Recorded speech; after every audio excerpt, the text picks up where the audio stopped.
You kind of look like John Travolta. Did anyone ever tell you that? Yeah. Do people tell him that all the time?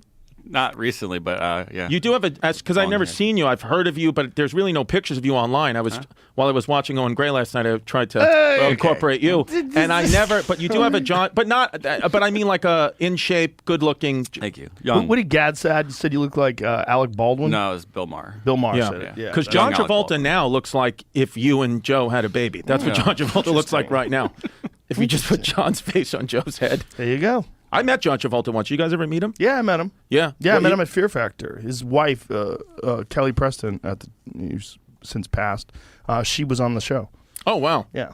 Yeah, I did David Letterman in 2013, and it was first time on television doing anything, and it was a big deal for me not only get stand-up on Letterman, but John Travolta was the other guest. So I remember like that week, like my mother was just telling all her friends, she was like, I'm going to go see John Travolta on Letterman. And I was like, also like your son is doing stand-up, but she just cared about Travolta. She was like, I can't believe, like she was kept picking out different dresses. She was like, what do I wear?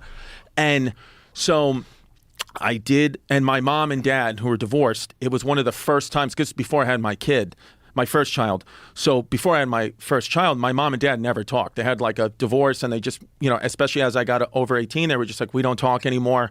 So it was one of these things where like, it was the first time where like my mom and dad were going to be in the same room. So it's like all nerve wracking, and I'm about to go do the show. I bought a suit the night before from this place, Joseph A. Bank. It was in like a strip mall in Syosset, Long Island, and it was like 3 sizes too big. So I just had this oversized suit on. I was like really nervous, and I go down, and John Travolta's on the couch, crushing it. He's John Travolta, and then I'm about to go up next to do stand-up, and he, the commercial break happens, and he's walking out, and I'm standing there like nervous with my 3X suit, and he stops, and he looks at me, and he goes, "You have on a beautiful suit." I was like, thank you. I was like, I feel like it's too big. And he was like, no, it's beautiful. I was like, oh, yeah. And my mom's sitting right there fucking dying that Travolta's like looking at me. She's like trying to smell his breath. And so Travolta says to me, he goes, what do you do? What's your talent? I'll never forget. He goes, what's your talent? I was like, I'm a stand-up comic. And he was like, ooh, very nice. And then he was like, you seem a little nervous. And I was like, yeah. And then he puts his... And then he puts his hand on my chest, just puts his hand right on my chest, like right. Jesus. Right in the middle. Right in the heart. Right on the heart. No, seriously, like right in the middle. And I was in my head because I was like, I got fat nipples, so I was like, I hope he doesn't think like, I'm not jacked.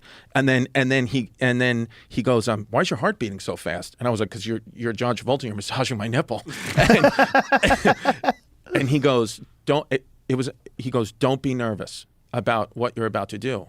And he goes, you've done it already. And I said, no, I'm actually going on after you. I haven't done it yet. He goes, no, you've done it already. It's over.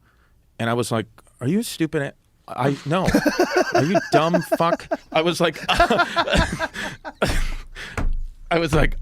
I'm going on next. And he was like, the work is done. And then I was just like, what do you mean? And then the whole time his hand is on my chest. He goes, I'm sure that Mr. Letterman had to vet you personally. I'm sure that you've had to practice this set 1,000 times before you got to this moment. So the work is over. So now you just have to go be in the present. That's your only job, is to be in the present, because the set that you're about to do is done. You've completed the work already. Now it's just living the moment, which is the fun part of the hard part of the journey. But the hard part is over. All these words, and my heart is like slowly going down. Like, I swear I was getting like very, very calm. Wow. And he goes, I'm going to stand right here and I want to watch you live this moment. He goes, this is rare that I get to see this at the level I'm at in my career, to see someone get to begin their journey in entertainment. He goes, I'm going to steer. I want to watch every second of this. I'm going to be here for you. And with that, the Letterman people are like, Chris, you're on next, and give me that little push. David Letterman, this whole time I hadn't even listened. David Letterman was already being like, and our next guest, stand-up comic, making his appearance, making his national television debut on the David Letterman show. I didn't even hear any of that part. I just hear, please welcome Chris DiStefano. And with that, I'm going out. Yeah, look at how big my fucking suit is. Hold on, play it out. Oh, go from the beginning. So you had just been touched by John Travolta. He is in that back corner. Literally, if you look closely, I almost have a boner. And look at how big that suit is. Thank you. Oh, looks good. Thank you. How you guys doing? I'm from New York. You can tell. I put on the New York accent. That was dumb. We don't pronounce our R's. It's not New York. It's New York. Just skip the R always. We don't need to. I don't want to do this to you. Yeah, it's all good, and it's the worst thing ever. Do you want me to finish the Travolta story?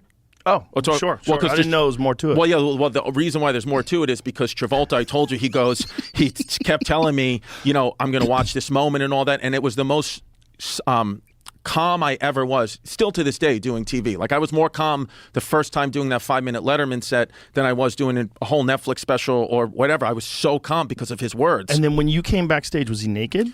When I came backstage, I was looking to see him, and he was gone. And I said to my mom, I was like, Mom, where's John Travolta? She goes, he left immediately. As soon as you said, hi, my name's Chris, he walked away, left, went on. So he just did that. For you. For me, which at first I was angry. I was like, where's John? And then as time went on, I was like, oh, that's the nicest thing anyone could have ever done.